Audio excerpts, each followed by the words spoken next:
Introduction. What would you do if you lived in one of the richest places on Earth, but there was simply no room left to grow? That's the reality facing Monaco, a tiny nation renowned for its wealth, glamour, and allure. Despite its opulence, Monaco has a pressing problem. There's no more space. A country smaller than Central Park in New York City, yet home to some of the world's wealthiest individuals.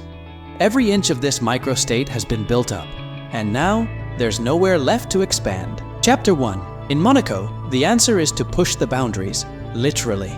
Today, we're diving into Monaco's remarkable solution, a $2 billion project called Mariterra, where the country is reclaiming land from the sea to create a brand new neighborhood.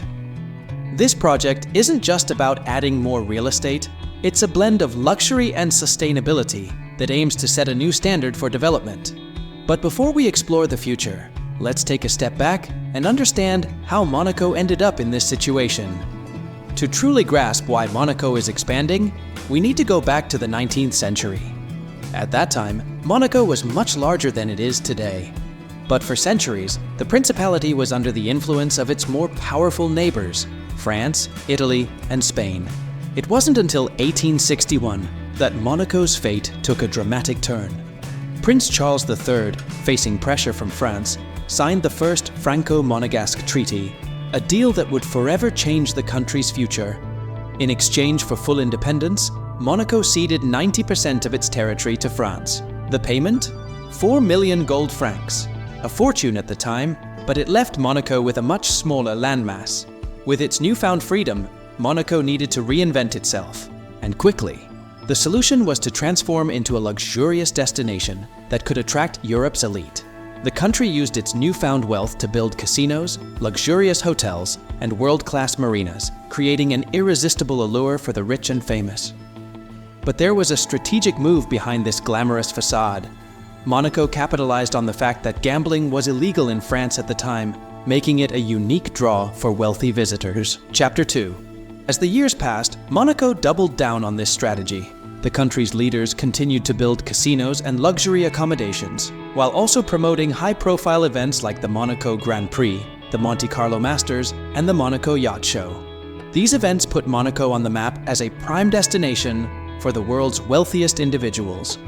To encourage them to stay, Monaco introduced a lenient tax system, offering no personal income tax, low corporation tax, and minimal property taxes. Though there are exceptions, like French nationals who do have to pay income tax. This tax-friendly environment, combined with the country's luxurious lifestyle, attracted more and more high-net-worth individuals. Monaco soon became the richest country per capita in the world, boasting the highest concentration of millionaires. But this success came with a downside. As the demand for high-end real estate surged, Monaco's natural geography, a mere 2 square kilometers of mostly mountainous terrain, presented a significant challenge. Developers quickly ran out of space to build, and the microstate found itself facing a unique dilemma: how to accommodate its growing population without compromising its exclusivity. By the early 21st century, Monaco's population had swelled to over 36,000 people, making it the most densely populated country in the world. With property prices skyrocketing, recent estimates put the average price at 50,000 euros per square meter, 4 times higher than in Paris, the pressure to find new space became more intense than ever. For those seeking to benefit from Monaco's tax advantages, establishing residency was a must, which in turn required owning or renting property. This insatiable demand drove property prices even higher, creating a vicious cycle of exclusivity and scarcity. Chapter 3. So, how does a country like Monaco continue to grow when it's essentially run out of land? Reclaiming land from the sea. Monaco has been expanding its territory into the Mediterranean for over 100 years. Over time, these efforts added significant landmass to the tiny country. By the 1970s, Monaco undertook its largest reclamation project to date, the Fontvieille district. This 22-hectare expansion was a monumental achievement, adding 10% to Monaco's total land area and providing much-needed space for new developments. The Fontvieille project involved constructing a 1-kilometer-long dike in the sea to form the perimeter of the new district. The enclosed area was then filled with millions of tons of boulders and gravel, creating a foundation on which to build. After a decade of construction, Fontvieille was completed, becoming home to around 10% of Monaco's population.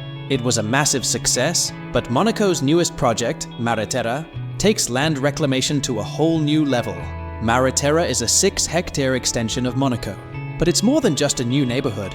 It's a groundbreaking fusion of luxury and sustainability. The project aims to address Monaco's lack of space while setting a new standard for environmentally conscious construction. Every aspect of Mare Terra has been meticulously planned to minimize its impact on the environment, starting with the preservation of marine life.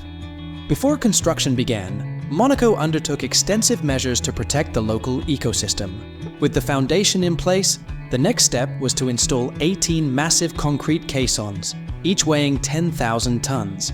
These caissons were floated into position and carefully placed on top of the gravel foundation, forming the structural base for Mare Terra. The engineering precision was so exact that the final caisson fit into place with centimeter-level accuracy. These caissons are not just functional, they are also designed to be environmentally friendly. Each caisson contains hollow sections to provide new homes for marine life, and their multi-textured surfaces encourage algae growth. But as impressive as Mare Terra is, it also raises important questions. Is it truly sustainable to build new land on the sea? Or is this just another way for the wealthy to claim more of the Earth's limited resources? The project's environmental impact is still a subject of debate, and opinions are divided on whether Monaco's approach is a model for future urban development or an unsustainable extravagance. What do you think? Is Mare Terra the future of luxury living, or is it a step too far? Let us know in the comments below. Thanks for watching, and until next time,